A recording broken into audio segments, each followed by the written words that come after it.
Hello, just a quick one on increasing testosterone levels naturally. Fenugreek is an ingredient found in curries. It's quite good for you, and also, if anything else, definitely increases your libido and tastes disgusting though. Well, if you don't use it in the recipe.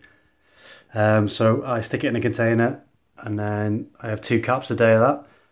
I also have zinc. Usually 50 milligrams, sometimes 100. And those are just my go-to supplements to try and keep my middle-aged testosterone levels topped up a little bit. The other one, big one, the research says it can make a difference. There is one study of 6 grams a day for 10 days, making a difference in testosterone levels in people who at baseline were quite low. Again, definitely increases your kind of libido, so it does something. So those are 3 pretty effective in my experience. The other one is called velvet bean or mucuna purines. You shouldn't have that every day though. It's got L-dopa in it, so you want to have that a maximum of 5 times a week. That also makes you sleep, makes you have weird dreams, which is pretty cool.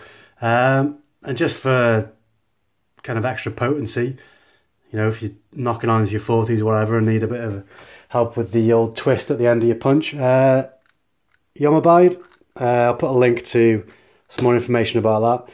Don't know if you can still buy that a lot of places in the UK. You can get it on American sites though. And L-Arginine, both of those are vasodilators, so they send blood to work in muscles, which is helpful.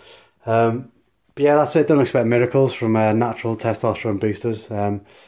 It's not going to get anywhere near kind of what you'd expect from, you know, TRT or whatever. So, but they do seem to help recovery and definitely seem to help the old libido. So yeah.